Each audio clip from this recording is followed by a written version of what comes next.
Okay. Welcome to Democracy at Work, a virtual discussion presented by Process and the Architecture Lobby's Victorian chapter. My name is William Ward. I'm the co-steward of TAL's chapter based in Melbourne. So the Architecture Lobby is a democratic, member-run not-for-profit that aims to reorient architecture towards sustainable, ethical, and worker-oriented values. We're organising this event with Process, a monthly architectural talk series that's now in its 16th year of operation.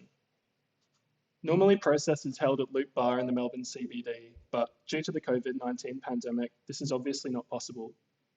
Loop has generously supported Process, as well as many artists and performers since 2003.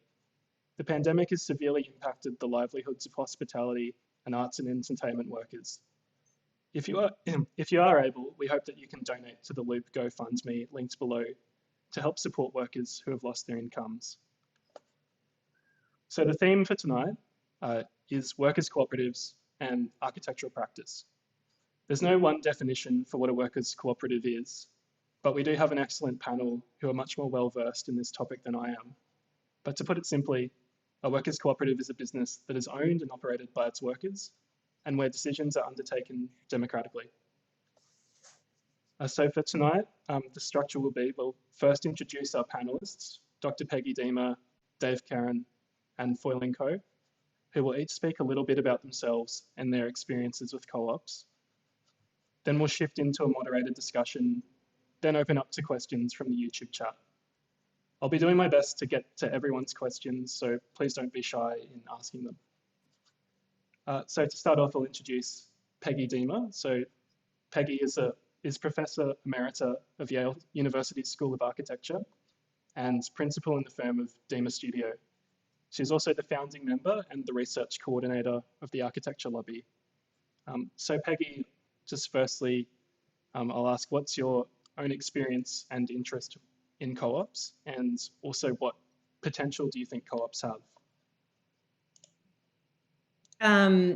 Well, first of all, the Architecture Lobby is an organization that argues for the value of architecture in the public and the architectural worker in the profession. And in that advocacy, we have been interested in empowering architectural workers, and that really began with us thinking about unionization and collective bargaining. But there quickly was an understanding that in some way unions worked at large firms, but in fact the small firms had a different model, and in some way we wanted to support not just the staff of small firms, but small firm owners, and cooperativization then became our concern for that. So we have two parallel campaigns going on. One is unionization of large firms, cooperativization of small firms. The cooperativization campaign kind of began with research about the history of cooperatives, the history of cooperatives in the US, history of cooperatives in Europe, the relationship of cooperativization to socialism, to unions, and from there, the research has gotten more and more practical, and so now we really are trying to be the network, I think, like Architeam, that really allows small firms in different cities to form and be a cooperative.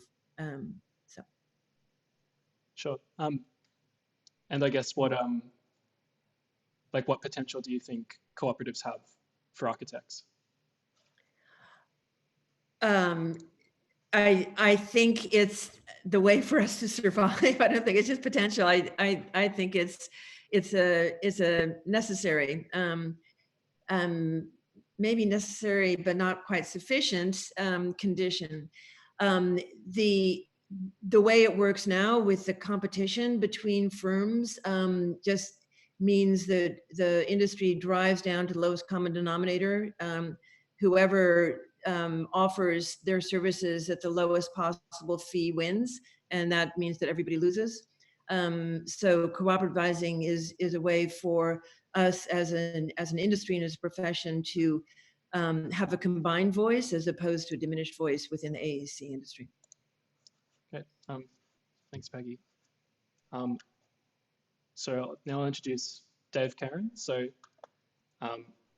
Dave was active in the anti-Vietnam War and moratorium movement, and in the 1970s, he joined the Builders and Labourers Federation and was heavily involved in the Green Bands movement in Melbourne. He currently helps to lead Earthworker Cooperative, an organisation aimed at practical action to solve social and environmental issues.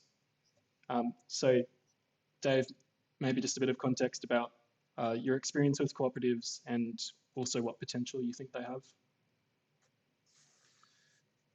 So Earthworker Cooperative grew out of the organised labour movement, out of the union movement in Australia. And the aim from the beginning was to bring the environment, climate movements together with the organised labour movement, with the union movements. And the idea being to bring about the projects, the green projects that the green organisations on the ground were calling for and demanding: action around climate emergency, the way our land is used, water, and using our social weight as a union movement to look at practical ways to bring those things about on the ground. So when we looked around, after much searching, about 25 years ago now, we started to run into the cooperative model. Mondragon in the Basque countries near Spain, we studied that. The Greek cooperators, the Italian cooperators were more like us. They were sort of from the socialist and organised labour movement. And of course, they're still going. In Mondragon, you're looking at around $20 billion worth of assets cooperatively owned. Been going since the late 1940s, early 1950s. So we drew heavily from that. How did it work? How did it function? And 25 years ago, when we got this approach started, of course, it was a big step outside the square for unions. Unions here were under attack enormously. That hasn't let up since.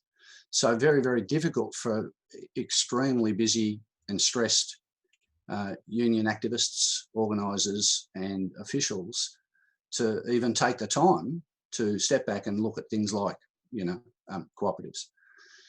But it has happened now over time. So we've got now, as part of the Earthworker Cooperative, a Powering Victoria Cooperative Steering Committee going. It's been going for some months, got the 4 construction unions in it, which to me is a perfect opening for architects to come in. Some state government involvement, advice from CBUS, our superannuation fund, on that steering committee, Friends of the Earth, 350.org. So we've got the awkward alliance of people you need whenever you're talking about climate in the room. And we're looking at a few fundamental things. Roll out of a 1.4 megawatt battery storage system made by working people, owned by working people, where the energy and the power stays in the hands of working people. Energy auditing and retrofitting, where we take our occupation health and safety reps and we train them up in auditing. And then the tradies come in as part of the cooperative and do the work. With, thanks to the United Workers Union, Godfrey Mose and his crew down there, they set up a thing called Cooperative Power Australia, which we were in on the founding of. And that is retailing energy, but much more than retailing in the future. It will allow workers to take the green products that are good for the climate and good for jobs and pay them off on their energy bill with Cooperative Power Australia. The last thing that Powering Victoria Cooperative is working on is a green housing for young union families and others further down the track, to whack them into a house where they're never paying more than a small percentage of their income for life, and where we build 7-star rated green housing estates. Now, that is a job for architects. We can't do it without architects. So that's some of the stuff, I suppose. I'm just trying to bring together the idea of where we came from and this sort of idea of practical outcomes on the ground is what I suppose Earthworker is focused on from a cooperative point of view. And I'll just finish by saying cooperation isn't strange, it isn't new, it isn't different. No matter what you call an economy, it relies upon second by second cooperation, day and night, you know, for someone to travel from one place to another, from someone to clothe themselves, from someone to eat food. All of those processes are cooperative. It's the end point where the value and the wealth we create gets taken out of the hands of the communities. So we want to put that back in. Yep, fantastic. Thanks, Dave. And so lastly, I'll introduce Fooi-Ling Khoo. So Foy is a registered architect and the director of OOF. She is currently chair of the board of directors at Architeam, an architects cooperative representing over 700 architects in Australia. She's also taught numerous design studios at undergrad and postgrad levels at RMIT and the University of Melbourne. So Foy, just your personal experiences with co-ops and also, I suppose, what potential they have for architects. Sure. Hi, everyone. Yes, I guess the way I became involved with co-ops is probably like many other members of our cooperative, the Architeam cooperative, and I think for many of us, we actually sort of fell into it as a result of like a bulk buying exercise or something like that, without realizing, in fact, the value of what we had actually fallen across until we became involved with the organisation. I mean, like many other people who are members of Architeam, we probably initially became involved to get cheap professional indemnity insurance, which is still one of the core functions of the cooperative. But it's actually through something so, I guess, unromantic that many people actually, many members actually discovered the value of working with other members within the co-op and how much we had in common. And that as a natural, I guess, sort of effect of the nature of the insurance scheme, we are basically a very collegiate, cohesive cooperative of say, I think we're over 750 architects now, of small, medium and young firms. So there is actually, we share a huge commonality in terms of the type of work that we do, the sorts of, the size of practices, the struggles that we have in terms of maintaining and growing our practices, of managing clients, of dealing with, you know, current sort of authorities, government circumstances, and of course things like, you know, the current crisis with COVID, that we're all actually struggling with the same things. And the fact that we can actually, you know, I sort of share, but I guess yes, we do share some stuff, and we, you know, we'll get value out of sort of like working through some of those sort of material things. But I think one of the most valuable things we share is actually knowledge. That sharing support and knowledge and experience is, many of the members would say this is the most valuable thing that we actually have together. So in terms of when you talk about what is the potential of a co-op, I think that I feel like we've realized some aspects of that, and there are still many others to be discovered, I think. And you know, even now, I think, like, you know, as the directors of the co-op, and from feedback from our subcommittees and our members, that we continue to collaborate with other organisations and, you know, build new initiatives based on what the members are interested in and need. Yeah, thanks for that. So I guess we'll kick off into our discussion. Maybe the first question I have for everyone, sort of obvious that, you know, cooperatives are all unified by democratic principles, but there is a kind of a spectrum that they sit on. So I guess what Dave's talking about, the cooperatives he's involved with involve a lot of worker participation at every level, including ownership. And it sounds like maybe Architeam's, you know, everyone's sort of fallen in unexpectedly, but they're maybe shifting towards that as well, maybe. So I guess what my question is, maybe for Dave, how important is it that that workers are sort of involved in ownership and like the governance of co-ops as well? So if you look at the 7 founding principles of cooperatives and cooperativism, I guess that really frames the question, because that, look, I'll read them out. It's only take a second. So voluntary open membership for all who work in the enterprise. Democratic member control, so one person, one vote. Autonomy and independence within the cooperatives, so peak bodies or outside organisations cannot interfere in the decision making of your working cooperative.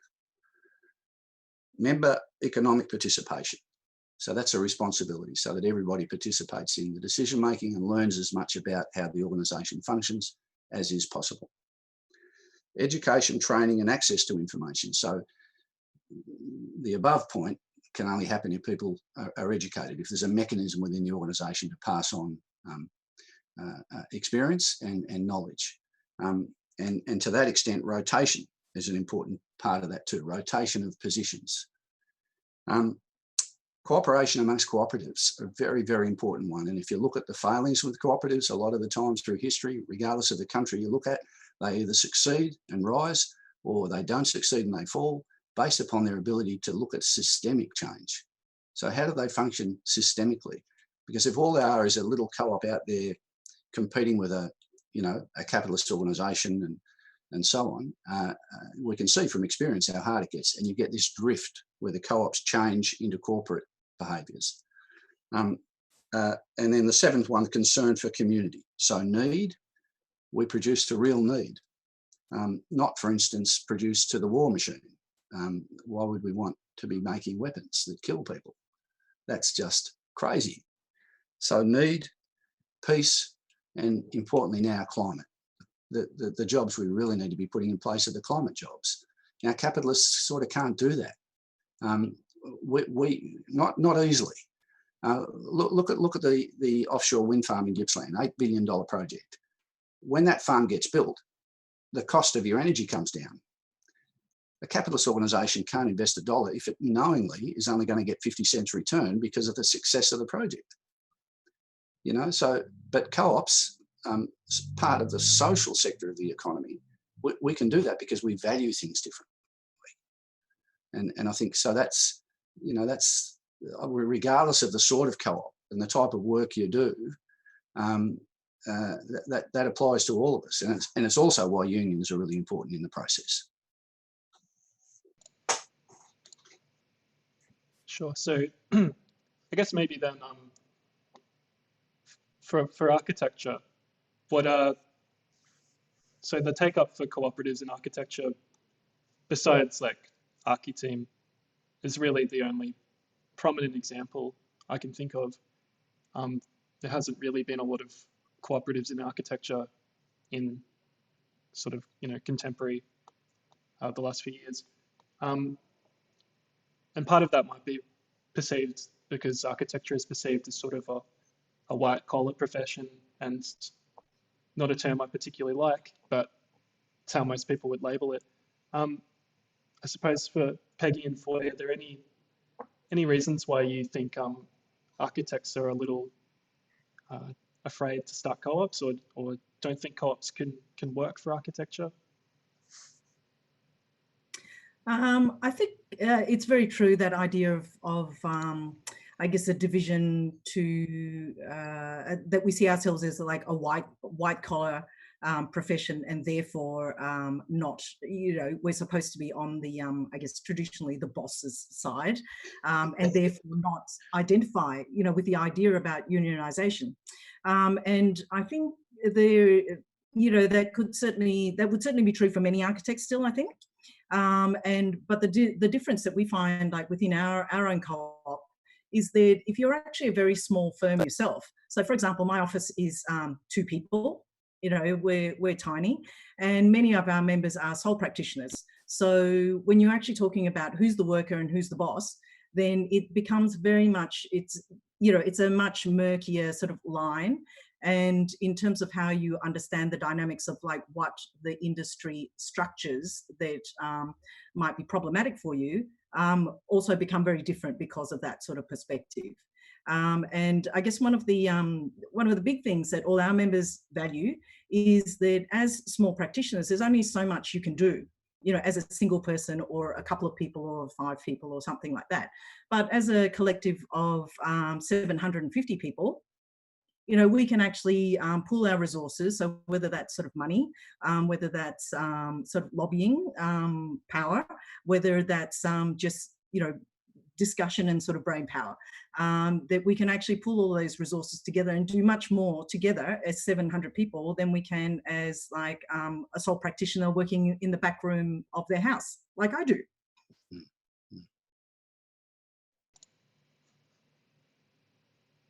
Oh. Peggy, I think you're muted. Sorry, you've got your microphone off. All right. You're good. Am I now. okay now? Yep. Okay. Just to build on that, you know, which I agree with, I think in the U.S., I don't think there is necessarily a hesitation in the architectural profession for cooperatives as much as there's just ignorance. There's certainly hesitation about unionization, and that, you know, we'll understand what that is. You know, both the ideology about you know, the failure of the Soviet Union, hence the failure of anything where you actually think socially, you know, all of those things, you know, unionization is blue collar, we're white collar, you know, all of those things. But cooperativization is a different category, I think. And the reason that people don't think about it, again, is ignorance, but part of it is that we are just taught from day one in school to compete. It's just a star system. If the more talented you are, the harder you work.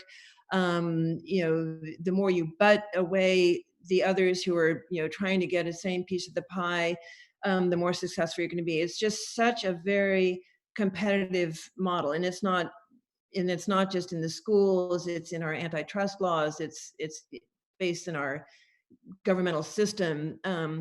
So it's not thought about. For us, there are 2 different kinds of cooperatives. One is a cooperative network, and one is a true cooperative. And true cooperative would be worker owned, and that probably would be, if we're thinking about cooperatives at all, slightly more anxiety producing than a cooperative network, whereas a cooperative network wouldn't really require that you share profits, but it would allow you to share all the things that Foy is talking about: resources, knowledge, you know, for the purchasing power, just to be able to share the expenses of the indemnity insurance, of the bookkeeper, of the lawyers, all of those things, but also marketing, that you can actually market your skills better if you can say, I have this expertise, but I have access to someone else's expertise who's in the network cooperative. So you needn't worry about, you know, certain limitations because I have a bank of knowledge above and beyond my direct experience. Anyway, those should not be threatening things to any architect.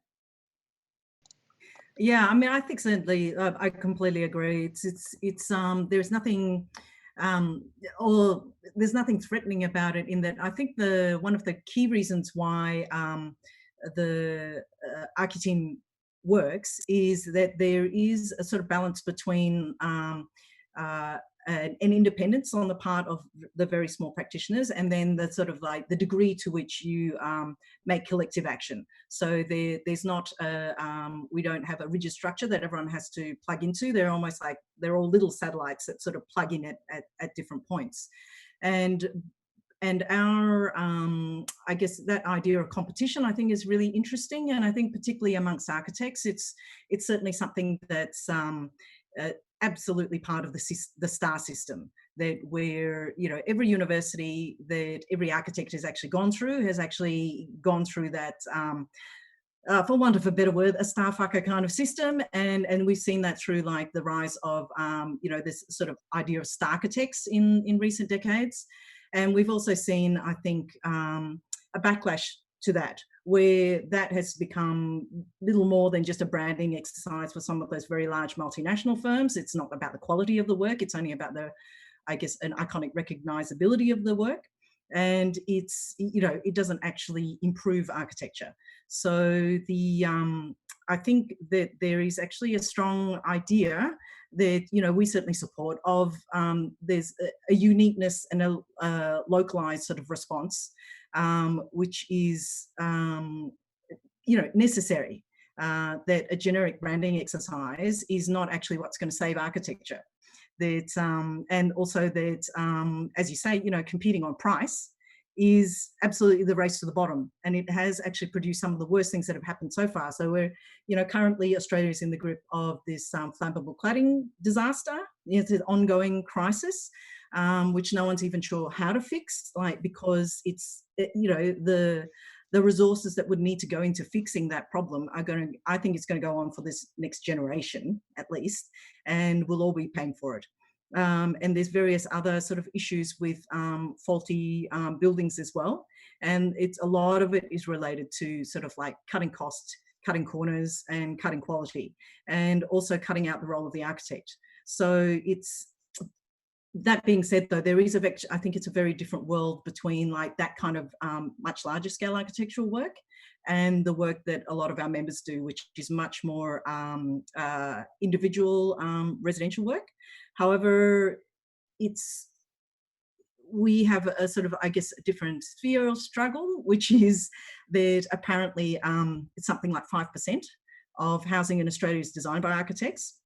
So, you know, there's no point treating each other and trying to kill each other for such a meager, pathetic little slice. You know, it's stupid.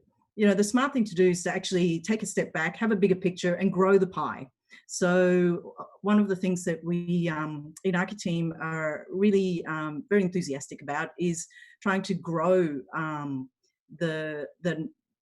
grow the audience for architecture, to encourage the public to engage with and be interested in the built environment, to actually demand higher quality, to demand more, not to just put up with what the market sort of coughs up for them at the moment, but to actually be critical and look at what is possible. And so we're trying to encourage people to engage on that level, and in that way you're actually growing an audience for quality work. Right. Yeah. No, absolutely. And Foy, do you see that Architeam, being a cooperative, is starting to jointly take stances on sort of the things you're talking about? So maybe what kind of work that members of Architeam are willing to take on. You know, are they pushing for their members to take on only sustainable projects, for example, or is there that kind of push within the membership? Yeah, actually, there's certainly in the last I think 6 months or so. I'm not sure if Peggy or Dave would be aware of this, but there was actually I guess an initiative going around called Architects Declare, and William, you might know. You've heard of that, and probably many people in the audience will have heard of that as well. Which was well, it's an international thing. So I think it started in the UK. But has actually spread sort of all around internationally, which is architects are signing up to I guess, a declaration, not so much a charter, because it's very difficult from country to country, but in order to, I guess, acknowledge a climate crisis, and that and to I guess pledge to have some agency in making a difference, rather than just you know, sitting back and watching it on the news, to actually see yourself as actually I guess a player and an agent for change in that dynamic. So there is actually a strong initiative within the co-op of people who are working on that, and there's a subcommittee of people working on the advocacy of that, and encouraging the other members to not only join it, but actually I guess formulating practical practical ways of actually making it happen. So it's not just signing a piece of paper, but it's actually putting action to the words. And I think that's one of the key issues that has maybe stopped architects from taking action is actually not knowing what to do, not knowing how to take practical, even small steps to get it happening. So, you know, because the problem always seems so big, that the first step is quite often the most difficult one. So one of the things that we can do as the sort of grassroots sort of organization we are is like, you know, how do you take the first step? What's the first thing you do, the second thing you do, the third thing you do, and actually help people come up with a plan to make it happen. Oh, go Can ahead. I? Yep. Yeah, I think you know, when you like listening to the conversation, you hear this thing of people in small enterprises, and they're out there working to put bread on the table, but also to make a difference in their work, and they really care about it. And they hit a building site, and they're wearing the white hat. You know, it's you know, it's that thing, isn't it, about where did their training place them, on which side of the power divide in the workplace were they trained to sit. And I know as a young boy coming in, you know, you'd see the architect come in, and they had the clipboard and the white hat, and they were with the people who were wanting to sack me. And that, you know, and it's a false dichotomy, isn't it? I mean, it's a phony divide. It's fabricated. You know, and if I was a young architect now, I'd be wanting to join. I think your union is the Professionals Australia.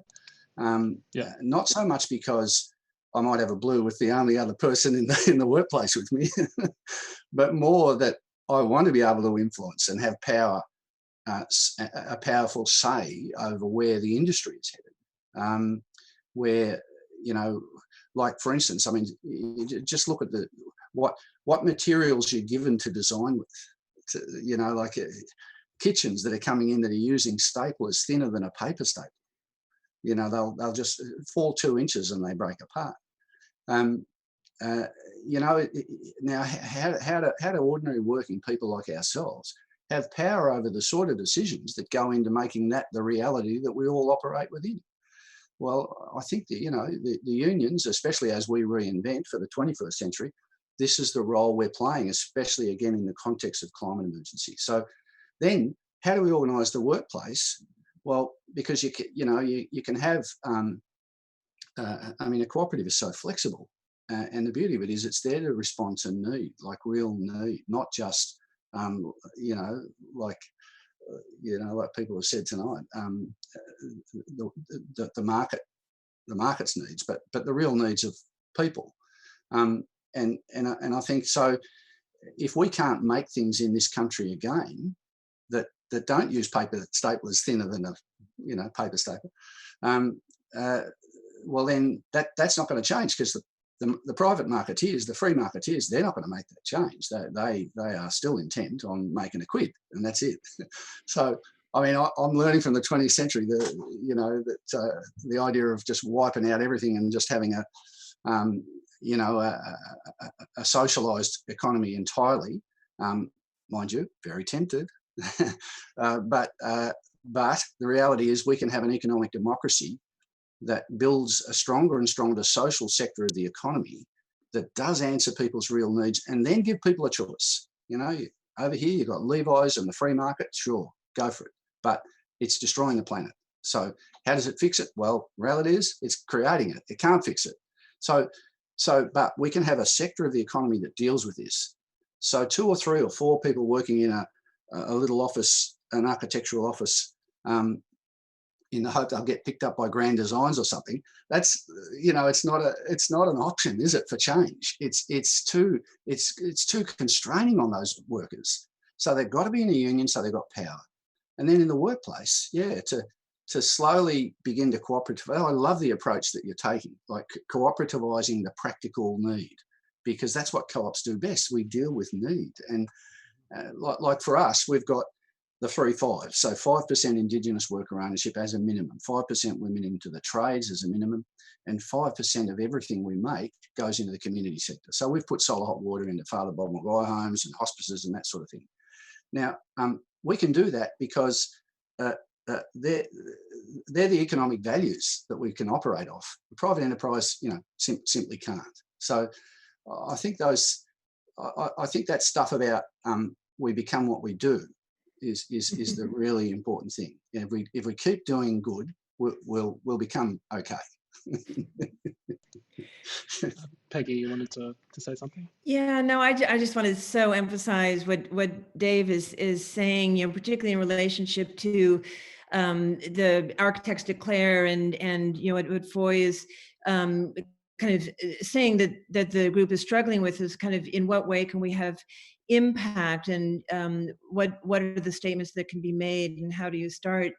I think it's not going to happen firm by firm. It's not going to say, oh, when this client comes to me with this project, and they're maybe asking for some precious wood, you know, I won't use precious wood. It doesn't work at that level. It doesn't work on the project by project level. It really only works at the level of complete organization and getting a united voice around what architects are willing to do and not do, the kinds of jobs that we believe in, the kind of jobs that we don't believe in, refusing work that just doesn't in any way have to do with a better society, spatial justice, climate justice.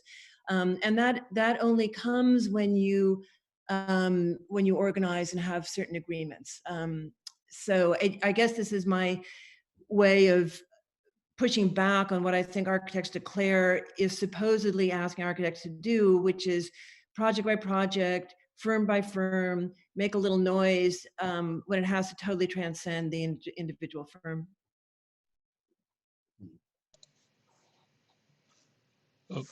Oh, Foy, you're muted still, sorry. Oh, sorry.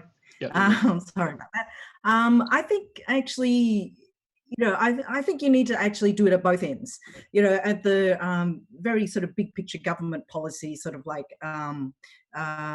maybe you know, legislative end. There's obviously a lot of work that needs to happen, but I think you know, as a small practitioner and also on behalf of our members as well, that the nature of our work has always been a very sort of one-on-one kind of process. So even yeah, obviously in the design work itself, but the just even in terms of design advocacy, for example, it is actually very much on a one-on-one basis.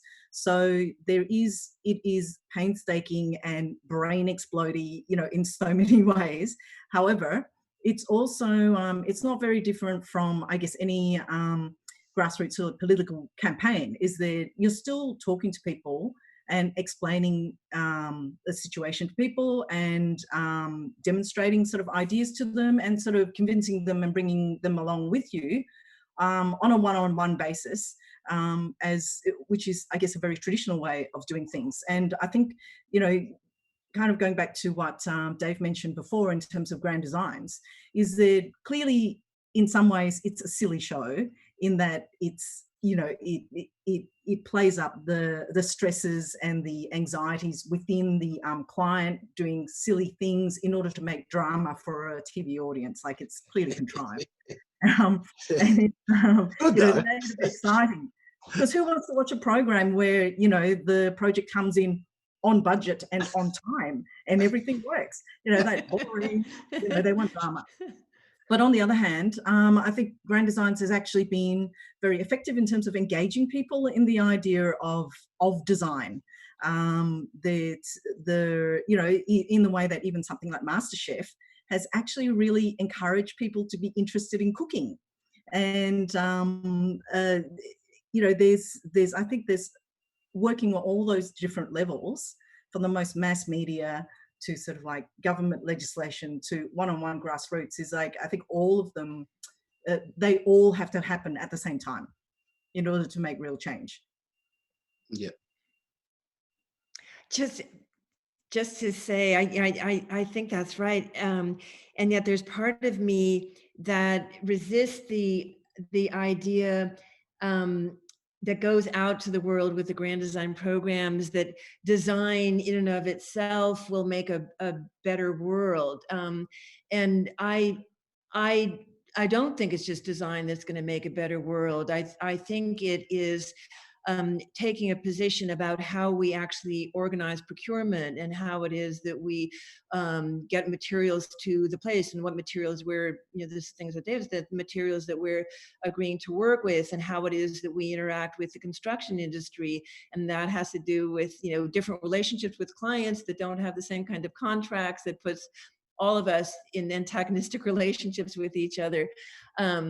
So I think it's right to have appreciation for design. And then I want to say, and design is just the first step, for where our voices can be heard, and the power that we can have in terms of changing the nature of the built environment and how it comes into being.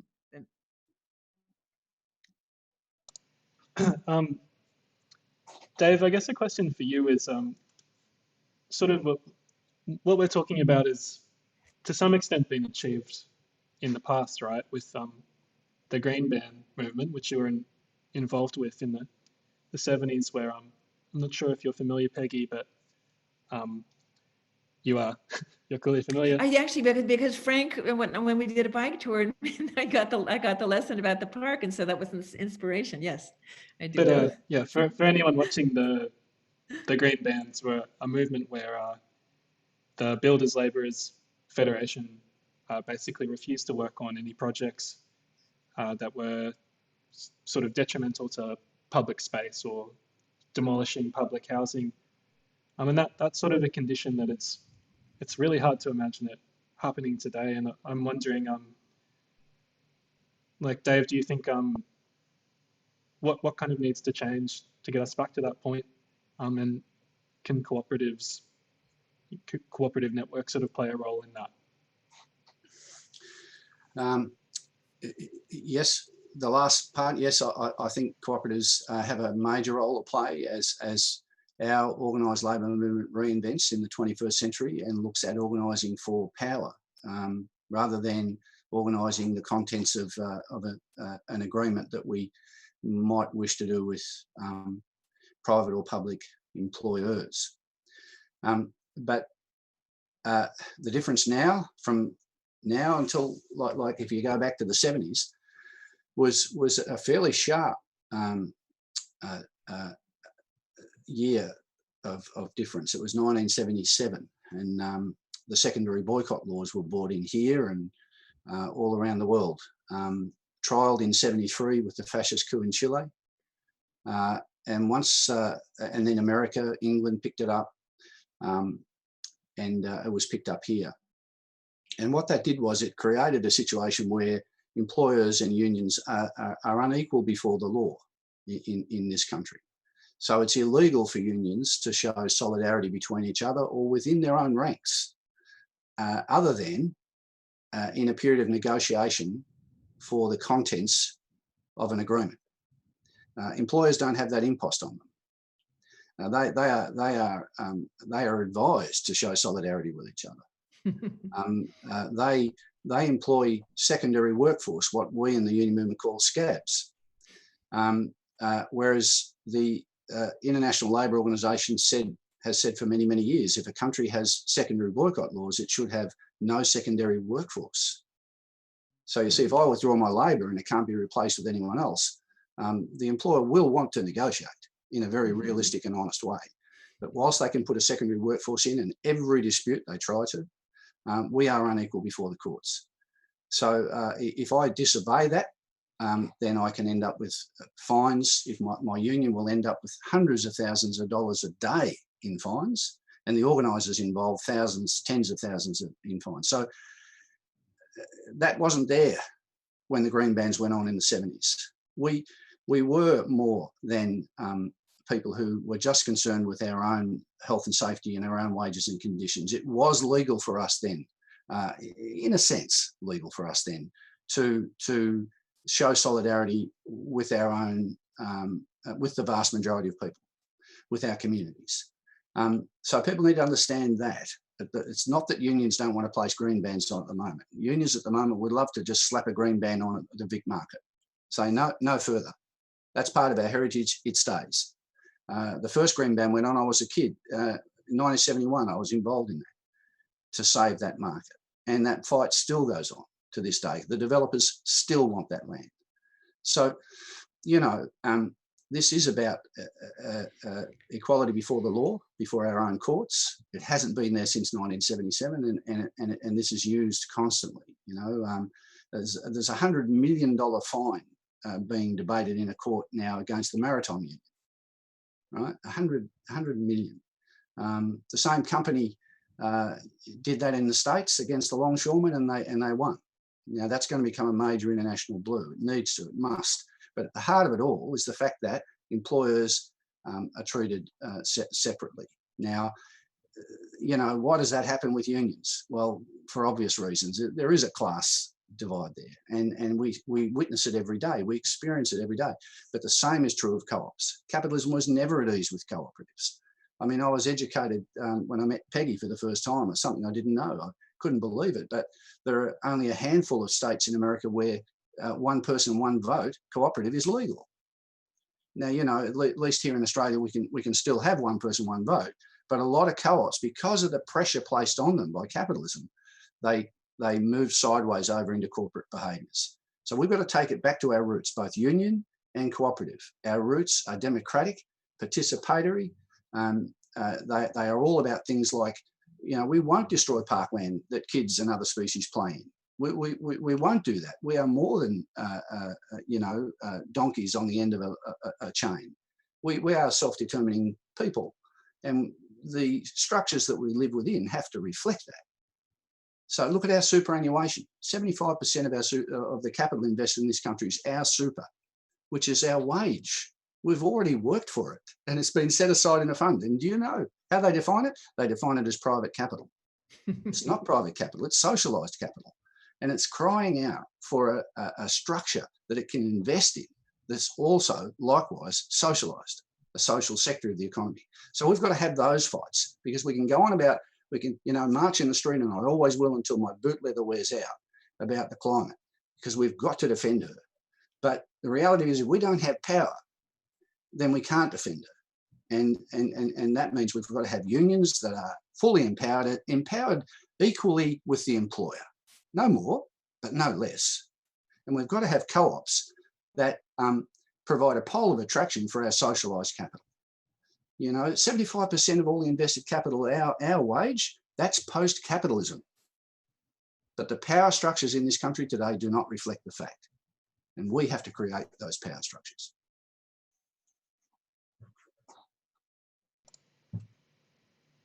You're still muted, Foy. Myself again. Yeah, I think that's really interesting what you're saying, Peggy and Dave. Like you know, that idea of one vote, one person co-op. It is actually part of the cooperative law in Australia. That is the definition of a cooperative, is one vote, one person.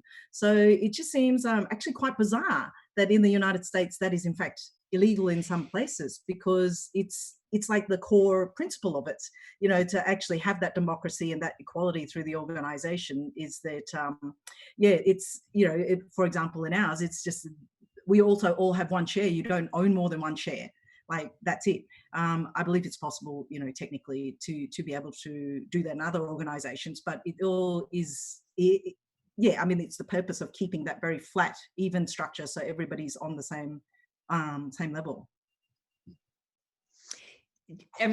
Just to say, it's not that they're illegal; they were made legal around agriculture, and so the states recognized the need for small agricultural farmers to bring their produce together and have it milled and to sell it on the market in a certain way. And so there are laws for agriculture, but outside of agriculture, there really are only 5 states that it's not that it's illegal. There is not a incorporation framework. There's just not an incorporation framework. You can slide into it through a partnership, and you could slide into it through a limited liability company, but you can't really be what is formally called a cooperative except in 5 states if it's other than agriculture. Yeah. Yeah, it's very And interesting. not and no state allows it for a profession. Just to say, and no state allows it for a profession. And that has to do with licensure, because they worry that if they do a one person, one vote, it means that in a firm which probably has licensed people and not licensed people, that they'll be equal, and that goes against the nature of what licensing does and doesn't allow you to do. Mm.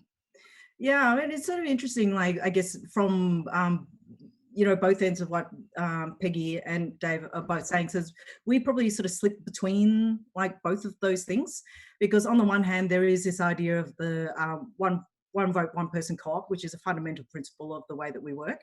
But also what Dave was saying about, unions not being allowed to collaborate in an overt way, that likewise, I guess, for some of the conversations we have amongst the members in terms of sharing knowledge, is that occasionally there's this anxiety about contravening anti-competitive laws, that we are not allowed to, for example, appear to be a cartel that sets prices, for example. So it's sort of unclear exactly sort of where that is, because by being able to share, for example, what our costs are for running a business, what staff costs are, what they should be, what you pay yourself, what anything, the actual sort of financial nitty-gritty of making work, that, up to a certain extent, that is one of the most hugely valuable things that we share with each other, that very few other, outside the co-op, very few people would be able to have that sort of knowledge from other firms, because you would be considered to be that would be considered to be highly confidential information that you would not share. It would be collusion. That's right. So it would be, there's some line somewhere there about what is collusion and what is actually sharing experience, because part of the what Dave mentioned about the sort of divide and conquer, the false division, is that there is also, between, even from business to business, in terms of our small businesses, there's a false division of somehow, if we don't tell each other how much it costs for us to do business, that somehow the public will be better off. Which is a total lie. Totally crazy. That idea of competing on cost is a race to the bottom, and it's a race to the lowest quality, and it's to the detriment of the public, not the benefit. So the fact that we actually might discuss and talk about what is a reasonable way, as opposed to collude to make an extravagant price, but to actually talk about what is the reality of making work. And making good work, making quality work, I mean, that is actually a public benefit, not exploitation.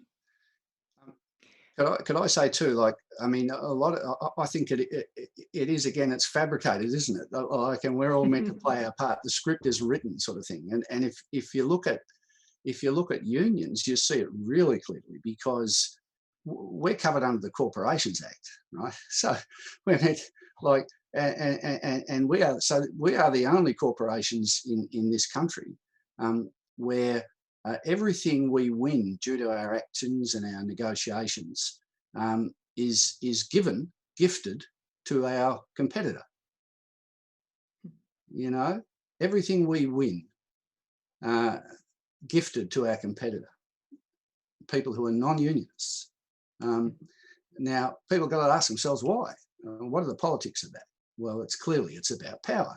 It's about breaking unionism down, and just like the secondary boycott laws do as well. So now it hasn't worked. I mean, it's gone a long way, but it hasn't worked. But there's got to be a lot of hard yards done now to win back the rights of organised labour, and to make that link with that sort of link with the economic democracy as a vital next step now, if we're going to deal with the climate emergency. Because to get the level of engagement we need to deal with land and water and all of the traditional ways we've developed to deal with each other in meeting our needs, to turn that around overnight ain't going to happen. And if we can't develop economic and financial structures that provide us the appropriate means, well, then all we're going to have is a good idea. And I don't mind going down in the blue. It's a good idea, but I prefer to win. and I think we can win. We can set up structures that are both powerful and democratic, and that put bread on the table. You know, we don't need more. We certainly can't do with less. So we've got to be able to put bread on the table. We've got to make sure they are working cooperatives that make a surplus, but we use that surplus differently, and we decide democratically as to its use. I think they're the sort of key things. Now, if we can get that, then you can't engage with a private corporation other than you might protest outside their gate, or, you know, strike against them if you're working for them. But a cooperative, you know, you can get real engagement there because it's operating off the basis of meeting a need and not meeting a profit for a few that own the company. Can I just say something? And I think this will, you know, drive the conversation over to America, which is not the point of this YouTube conversation, but the optimism that you and the experience that you have, Dave, of unions being on the side of climate justice is just not the case in the U.S. It's a real issue to get contractors in the construction industry to want to redirect their practices, and their practices are basically dependent on fossil fuel and waste construction, and so it's a problem. And one of the things that I like about our conversation is that one implies that there's no conceptual difference between cooperativization and unionization other than the one that's been thrust upon us, but also that those of us who are working on cooperatives are getting, whether we only went into it because we wanted to share the cost of insurance, we're moving into the experiences of the advantages of not competing, of sharing knowledge, of having power, of understanding how you develop power, how you understand transparency, you know, why you don't keep things secret. It's an introduction into that world that transcends these false divides that we've been handed. So. Yes. Yeah, I think it's actually very interesting because ultimately it's sort of like no matter what side you're on, the key principle is actually I guess a sense of identification with other people. That it's not this idea of the individual sort of like dog eat dog. We're not going to be better off because we only compete with other people. That you know, in fact, we can quite happily be competing on certain sort of like levels that are meaningful, and at the same time actually be largely sort of collaborating on all sorts of other things that, and it actually is a public benefit, not just a personal benefit. Because I think for a lot of people, and certainly for a lot of our members, it's about, I know it's a cliche, but trying to make the world that you want to live in. So you make the work relationships with people that you want to have, and you have clients that you want to work with, and it's not always easy, and you don't always have the opportunity to choose, obviously. But I think that's the ideal that we're working towards, is that whether it's sort of like with each other, as in meaning other members, other architects, or the builders that we work with, the trades that we work with, that, I think we'd like to all encourage the sort of relationships, collaborative team relationships that we want to have to work in. Because that idea of, like, for example, walking onto a building site and for it to be this completely belligerent kind of antagonistic thing is a nightmare. I have done that before, and it's really, really horrible. And not only is it unpleasant, but it's incredibly inefficient and a complete waste of the client's resources, our lives, time. It's an absolute waste. And that by working together, you actually get a lot more done, and a lot more done for your client as well. Yeah. And I mean, the thing is that every time we walk onto a building site, we're walking into a really heightened class war, where the politics are stark, and where organisers who enter a job can be harassed by a special police force that exists only in the building industry, where they can be pulled in to give an interview, quote unquote. If they refuse to go, it's 6 months jail. If they go and they refuse to answer questions, it's 6 months jail. If they talk about the contents of the questions, it's 6 months jail. This is not, this is unsustainable for anything that calls itself a democracy. And sure as we've got breath in our lungs, if we continue to allow that to exist, it will spread. The only reason it's not spreading to a lot of other workforces is because if you take sham contracting and connect it to casualisation, you're looking at about 68% of the workforce. So they don't really need an Australian Building Construction Commission police task force to deal with them. They've already got them under control. Those people work without rights. So unions combined with an economic and financial structure that will give people self-determination over their lives, in other words, cooperatives and mutuals, that's, I think, for the 21st century where we're headed if we are to have a future in terms of the climate emergency. Because the old power structure, where they're using laws like that, does not give us the power we need to make the changes that have to happen. Yeah, well, certainly this federal government has a particular obsession, like dog with a bone. But I'm wondering, David, whether what you think about, say, the the climate protests that were organised by the students. Obviously Greta Thunberg, but then that's rolled on to sort of like many other people being involved. I guess that younger demographic. Who actually feel that agency and empowerment to actually go and protest and lobby. And I guess the use of technology, perhaps it goes with that. Like, I mean, I'm just wondering whether you see that as a sort of, I guess, a hope for a sort of renaissance of an idea of a collect. Maybe, they wouldn't call it a union, but it's a different sort of, I guess, collective collaborative action. Yes, I really, they are the hope for the future, aren't they? I guess our job is to give them a feather to fly with. And that is about saying, well, look, there is a movement here that you can enter and you can gain experience in and you can lead. That's the union movement.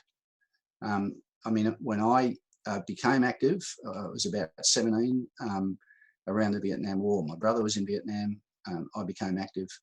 And seeing unions out there on the street and hearing them speak with such authority, knowing the history of Vietnam, knowing the history of other countries, knowing the historical reasons as to why we were there, and to have elders who put an arm around your shoulder and say, you're doing the right thing, son. When your family's split down the middle and you're wondering what future you've got and you run into people like that. Well, so I was in and I've been in ever since. It was the construction workers who were often at the forefront of that, in my experience. So where did I go to work? So, I think we've got to recreate that. We can't do it within the existing laws. The laws are there to make sure that never happens again. You look at the people who brought these things in, Howard and Abbott, and look at them, go back to their university years. They were at war with the people I'm talking about, like even from their student days, and they don't give up. Like, neither should we. We can't. So for those kids in the street around climate, the feather we've got to give them that they can fly with is especially around the jobs, the work. What other work is there? Because everyone says, look, thousands of green jobs out there. Don't worry about your manufacturing industry closing down. Don't worry about the timber industry going or the coal industry going. There's thousands of jobs. It's correct. Formally, it's right. But who's going to put those jobs in place? Where are they going to come from? Because a lot of the replacement jobs that you would replace those jobs with, they'll put in the depressed labour economies where people get beaten up on their way to work. So we've got to provide the alternative. No one's going to do that for us. And especially when I look at people who are, again, like you, I hate the term professional, but you're working people who sell your labour for a wage, like all the rest of us. But it's people with it's people who. It's people who. Okay, Dave, I get this on site all the time. Yeah, but I'm saying it with love. But it's that thing about, yeah, providing the practical on the ground outcomes that mean where the work itself is dealing with the emergency, and that's got to be around now putting the new green grids in place, doesn't it? The power grid, the green transport grid, the green land care grid, the green water grid. And so we've got to mobilise our super to do it. Then we've got to have an economic and financial structure that sees doing that work as profit. It redefines value. Yeah. You know, capitalism can't, there's no such thing as treeness in capitalism as a value, right? It becomes valuable when you cut it down and you chip it or you plank it. So, but there is treeness in the new economy, but only if we work out the financial and economic relationships. And I think that's what we offer the young in the streets. We've got to move beyond protest. We're not going to protest our way out of the climate emergency. We have to work our way out of it. And it's got to be, now we know from the 20th century, that's got to be a democratic process. Otherwise we'll slip sideways into some sort of totalitarian thing. And, you know, again, look, if it worked, I'd do it, but it doesn't work. So what does work? Well, we know, hard as it is, democracy, and I mean real democracy, powerful people in communities coming together can make decisions that bring about the changes we need, and that will give hope and inspiration to those young ones who are our future and the future of the planet. I have a question pre-prepared, but it's kind of relevant. So shifting to sort of current issues, would you say now is a good time to start a cooperative business or an architectural business that's a cooperative, given the current economic situation? Is this the best time or the worst time? I might jump in there because I think a crisis situation is exactly when it's the perfect time to do it. Just thinking of even when you think in terms of the Architeam organization, it was actually started about 28 years ago, basically in the middle of the recession. And so it was actually the crisis happening in the profession then, and particularly amongst the smaller offices, that forced people to rethink the structure of work and what was necessary, what was not necessary. How do you actually reorganize yourselves in order to survive the crisis? It's exactly the perfect time to question the structures that are clearly not working, you know, right now. What are you going to do about it?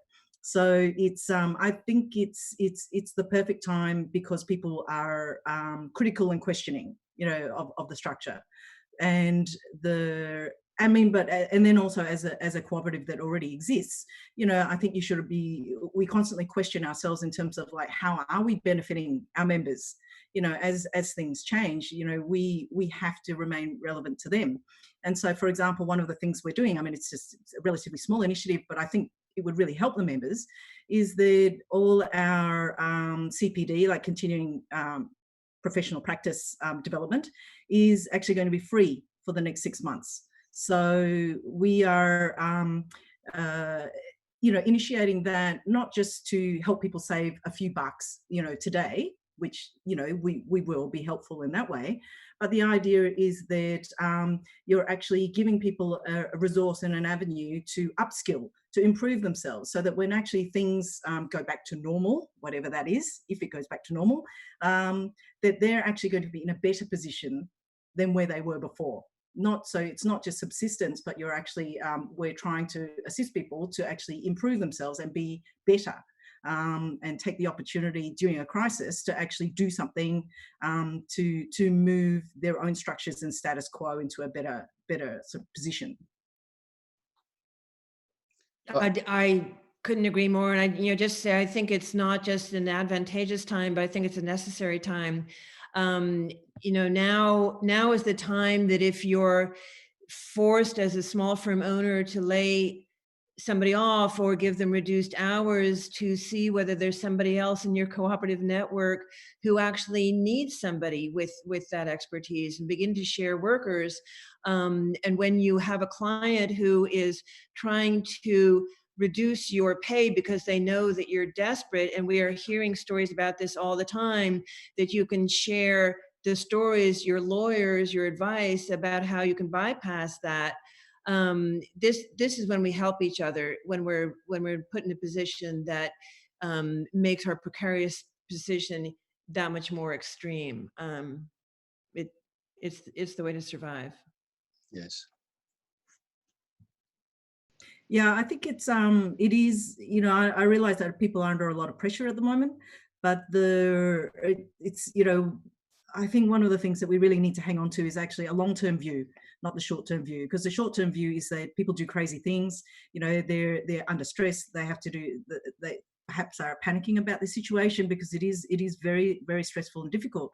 But it's, you know, when we actually talk about the costs of things, I guess it's like, you know, the short-term gain is actually going to be a long-term cost. So it's just encouraging people to have a bigger view of what their actions are, and to help them have the choice, I guess, to improve that as much as we can in the situation. Yeah. I think, like, it's been wonderful hearing this, because one of the things that occurs to me straight away is you're doing the work of a union. Like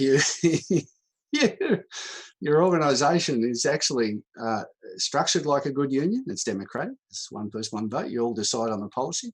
You work out what your needs are, and you set about meeting them. You know, so you know, it might be the good way around the industrial laws. Well, it might be, and it's also, I think, a good way around, like the. I think we had a quick chat about this the other day, around the cultural problems of, I guess, these perceived class divisions or professional divisions, whether you're blue collar, whether you're white collar, whether you're unionized, whether you're professional, whether you're university educated or trade educated. You know, these divisions do exist still culturally, but I think in a lot of ways they're not. There's no reason why they should actually exist. Very often, like, for example, when I walk onto site, I'm quite likely to be the worst paid person on site. So I'm not some sort of professional ivory tower, sort of like fat cat that comes in sort of rolling in money, you know, somehow that I, you know, that I have a money tree and everyone else on site there doesn't. You know, it's quite likely the opposite. You know, a lot of tradies make, you know, a very, very healthy living, and we struggle possibly more, you know, in terms of our businesses. So I think there's these sort of divisions are also detrimental to us. You know, if we think we're so special that we can't organize and get together because we're perceived to be higher class, higher paid, when in actual fact we aren't, I think you just have to look at the reality of your situation and think about what to do about that. And you know, I think a lot of that comes from, sort of communicating and that kind of transparency between members and the people that we work with. Because otherwise the delusion would just continue, wouldn't it? Well, you know, it's not just architects either, is it really? I mean, it's labourers and carpenters and others, who, plasterers and painters, who are covered by union agreements, but because they're placed on an ABN, the conditions and rates of pay, etc., within the agreement don't apply to them.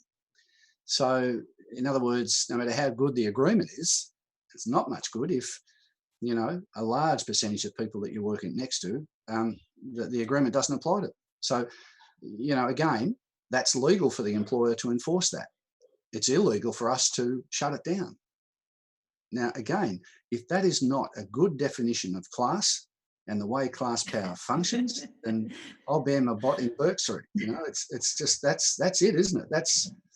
That is what class is, and the warfare that occurs around that you expressed, you know, that those feelings, which are really tangible, you can cut with a knife, they result from those class realities. You know, after all, what is it? It's an economic elite who establish laws in their own interests and then rule the society according to those laws. And then we're under the impression, because we vote every few years, that we actually have some say over that. And well, you know, look at the last 40 years of neoliberal rollout. I mean, we had both sides of our parliament supporting it. you know. So yeah, these things are so important about how we run a democracy. You know, if you like in a society where we were told for 40 years we need free capital, well, I'll agree with free capital the day we can have free labour. If we can have a free labour movement where we are equal with the employer in determining how our labour is used, whether it's used, where it's used, how it's used, what we create with it, fine. Then, yep, they can have free capital. But if what they've got is free capital that's borderless, where our working people around the world are not, in fact, here in Australia, imprisoned, where they can destroy the planet, and we're told we can say nothing about it because, you know, we can march in the street, but yes, but in some countries. But when it comes to having alternative power to make decisions, because after all, it's our labour that's doing all this. Isn't that the sad fact of life? It's our labour that's making the munitions and the missiles, you know, and it's the most powerful part of the global economy right now, that military. And there's a big drive on to take our economy into the arms production because there's so much to be made there. Now, that we've got to be better than that, you know, and we are better than that, but not unless we create the means to be better. And that's co-ops and mutuals is a way to do that, combined with, supported by strong unions. Absolutely. You know, and just to add, vis-a-vis architects or architecture and the white collar professions, we have to understand that we are perpetuating that class divide and all of the ideological conditions that allow those existing power structures to continue as we wear that mantle of the person who has the vision and, you know, and all those things, you know, that is in control of the design and, you know, has the grand view of things, you know, and then everyone else is just implementing it. We just perpetuate those myths that make it not only seem like those class divisions are natural and God-given and going to last forever, but I think make us look immoral and socially irresponsible. You know, so we're perpetuating a view of ourselves that is not only one that's classist, but one that people who are ethical see as indifferent, and that's not helpful. Yeah, I think it's actually really important that you know, as it pertains to architects, like working with clients, that we're not excessively compliant. You know, we're not supposed to be pets. You know, we are actually supposed to be their professional advisors. Like, we should be giving them the bad news as well as the good news. You know, so if it's something that we don't think is right, then we should have the backbone to stand up for those things. So if someone bowls in demanding rainforest timbers all over their house or something, you know, we should have the backbone to actually explain why that's not a great idea, what the impact of that decision is, and here are other options. You know, like, it's actually even in those small sort of like day-to-day decisions, I mean, every single one of those things should be consistent with an idea that you have in terms of what the industry should be. Just like, you know, likewise, I guess, I think Dave mentioned sort of reconstituted benches before. I don't know if you mentioned that, but, you know, there's now growing awareness of the impact of silicosis coming from those reconstituted quartz bench tops. And I know within the co-op, there's actually been quite a lot of discussion amongst the other members about whether or not we should ever specify that product anymore. You know, should we always be, and there is actually quite a few people actively looking at alternatives to those things. And there are industry problems why that is not going to be easily overturned, because it's very commonly used. But I think a lot of things are like that. Like, you know, you just got to start nibbling at one end, you identify it, educate people about what the repercussions are of those decisions, and whether it's sort of other architects, other trades, your clients, you know, whatever. It's I guess, being small practitioners, we sort of start down nibbling at one end, and you sort of like just have to Pac-Man your way through. That's all we've got. You know, I think it's a really interesting point. I mean, because again, like, you know, say the rainforest timber example, if the architect involved, and again, it's just what, a household and an architect. So where's the industrial dispute? So it's not, but behind it, there is an industrial dispute. That is, and questions of sovereignty as well. I mean, if we can't make the things here that provide that single isolated architect out there in the field with other alternatives, well, then he or she's not going to have those alternatives to offer. Like, for instance, we want to get this farmers and timber workers hemp cooperative going in, you know, ultimately around Australia, but starting in Gippsland, so that there are alternatives to those timber jobs, real alternatives that mean we create a range of products that are owned by those workers. I mean, I've been in hemp houses where you can hold a Bunsen burner to the wall and it won't burn, you know, like flooring and walls. We can do that stuff. Hemp insulation wool, hemp textile. Imagine, like, you know, because a lot of our stuff depends on, in a union agreement, having an earth worker clause where the worker, instead of taking cash, can take solar hot water, can take, you know. Now, imagine this, right? We make the textile out of hemp. All the uniform workforces, firefighter, ambulance, police, construction, we make that clothing. And in the agreement, because PPE is already in the agreement, protective clothing, our clause goes in. And the workers can then choose an Australian-made product that's made ethically, that's a carbon sink. You get 2 crops a year. It can go around seedlings as they grow, as they, you know, their first months. All of those things become possible because we've created the economic means to make them possible.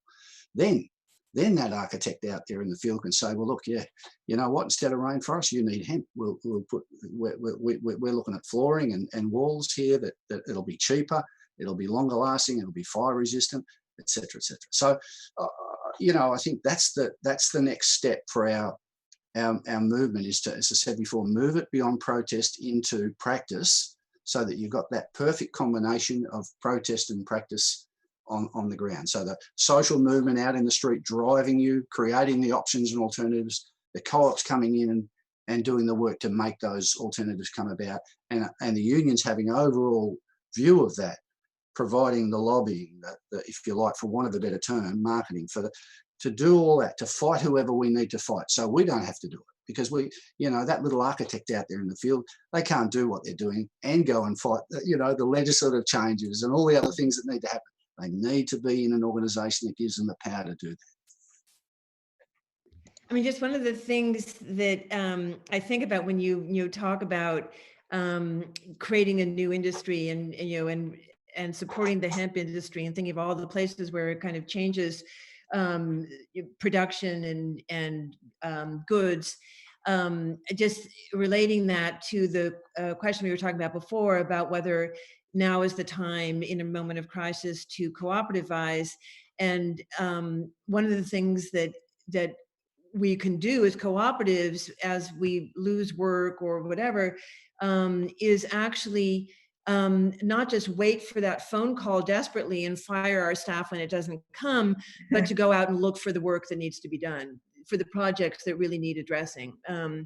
And so it's inspiring to hear that the construction industry is doing that. It's like, let's find it. You know, if we're not going to do this, we're not going to do fossil fuel, if we're not going to do precious woods, let's find that other thing. And architects in this moment could also be finding those things and working with the construction industry to learn about them.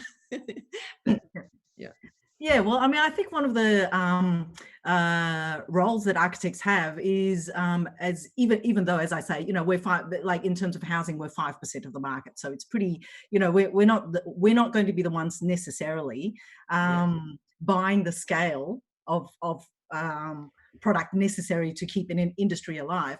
However, one of the things that we do seem to be very good at is publicity and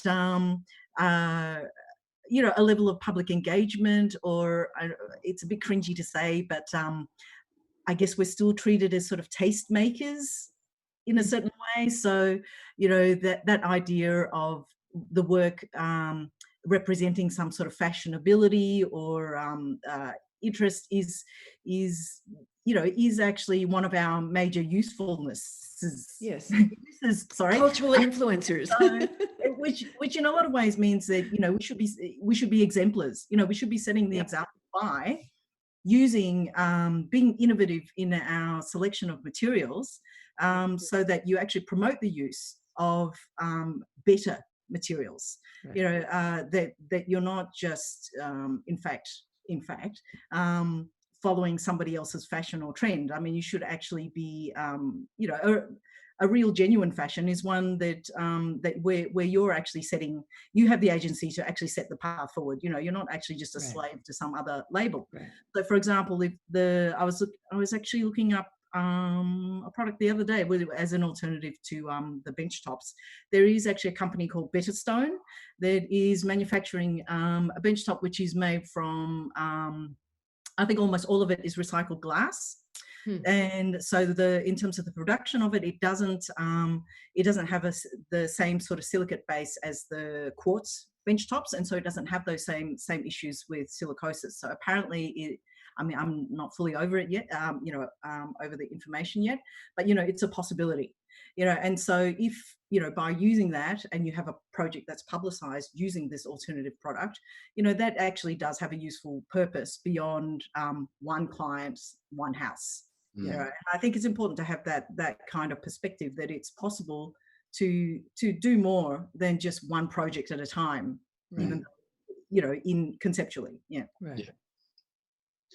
I mean, if we do our job right and we start rolling out those 7-star rated homes into proper estates, that one house becomes a crucial cog in that whole way that the estate functions.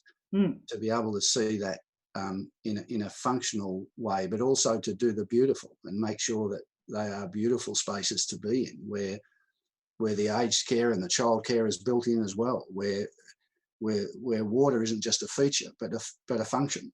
You know, where we build the green transport in with battery powered vehicle, that sort of stuff. I mean, to get the people whose job it is to be thinking this way, it's going to be crucial that we get on board. So I reckon if the Powering Victoria Cooperative gets to its feet and does what it's got to do, we need to be talking to your cooperative and getting the cooperatives to cooperate. Well, we'd love to. I'm sure there'd be many of our members and the organisation would love to have a chat with you about that, because I think that idea of you know, feeling small, like feeling like you're just a small operator, you're just one or two individuals or half a dozen individuals or something. What difference can you make? You know, I think that is actually one of the things that does bother people, and I think it's also you know, and it's well founded depending on what you do, but it is actually possible to be much bigger than that. I know one of the things I do bang on about a bit is that there's no such thing as a small project. You know, it depends on what it is and how it's actually perceived, how you think about it, but also how it's discussed and what sort of, you know, does it have ideas in it for other people? It's not just, you're not serving one client, you're actually serving, you know, a community or a bigger idea about what that is. Because it's all very well to say that, you know, as a small architect, you worked on, I mean, very often we say things like, oh, I just do houses, like as if it were some beautiful thing. But the thing is that, you know, everyone lives in a house. How many people, you know, how many people want an airport or a hospital? Or, I mean, like, these are obviously, they're very large, important civic projects. But in terms of a level of engagement and an emotional engagement, as well as a sort of on other levels, you know, housing is one of the most valuable ways that I think we can communicate with people. So whether that's about choices of materials, about sort of orientation and sustainability and sort of passive design in buildings, you know, an idea about good use of space, or you know, a great home life that you can have with, you know, by yourself, with your partner, with your family, with your dog, you know, whatever, the you know, a quality of life, and the importance of actually having the importance of having a good home is actually where I think small architects are far more influential than they think they are. The idea of the work is actually big, even though the projects themselves are obviously anywhere from small to microscopic. Yes. Sorry to cut everyone off, but well, we're at 8 p.m. but I think you should have been going like this. Well, I mean, we Shut don't really have you know, any strict limitations on time, but we might throw in one last question. I, I guess well, it's maybe a synthesis of a few chat questions, but for Archi team, for example, this could just be my ignorance, but if you're a member of Archi team, um, and so are only the owners of practices members of Archi team, or by being a member of Archi team, are all the workers of those practices also members? Well, we only have one level of membership, which is basically that you're either an architect or a close affiliate. So, for example, if you're a graduate architect or something, sorry, we're not allowed to say that, an architectural graduate. So you're not actually registered yet, but you're on the way to registration. Yeah, that's the only, I guess, prerequisite for membership, because we're a cooperative of architects. So it is for architects only. But whether you own your own practice, whether you work for other people, whether you're, say, working for a big corporate firm, but also are doing a small job on the side, say for your family or something like that, you know, we have lots of members that are like that as well. And they may currently be working for someone else, but, you know, perhaps in the future they think they might actually form their own firm or want to go out by themselves. So it still is, yeah, one person, one vote. So we have no corporate membership or anything like that. So you can't be an office that is a member. But every member of that office could be members of ours. Mm. Is that a target? I mean, is that a goal for Archi team? What's that? To To have every member of an office as our member? yeah, is that a goal of yours, or? Well, we think that they were, I mean, I think the services we offer and the support we offer is particularly for, you know, given the nature of our membership, it does target people who run their own practices, because it sort of like looks at the, I guess, the issues they're facing and what sort of services they need. But it's also the, I think that idea of one member, one vote is actually a crucial part of what we do. So whether you're, you know, a junior architect in a very large firm or whatever it is, that within our co-op, like each person as an architect actually is a contributor within the co-op. So it doesn't really matter whether you own a mega firm, whether you own no firm, whether you work for someone else, or whether you've just graduated and you're fantasizing about opening your own office. Yeah, so we'd be very happy for the for members, all members of an office, to join us if they wish. So, yeah, possible future direction maybe. I don't know. But we should start to wrap up. Although I did miss quite a few chat questions, but I didn't really want to cut the conversation off because it was flowing so easily. But I guess we can't really do applause. But I'll just thank all of our contributors, because it was a really fantastic conversation. And I think got some good practical outcomes out of it too. People were saying so. Yeah, I'd also like just to remind people that we do want to try and support Loop Bar. So if anyone is able, there is a link to the GoFundMe for them and their workers and the artists who would normally be showcased by Loop at the moment. It's obviously very difficult for them to continue as things are. And there are links to Earthworker, the Architecture Lobby, and Archi Team in the YouTube description as well. So please check everyone out if you're interested. And yeah, no, thanks everyone for the great discussion. It's really fantastic.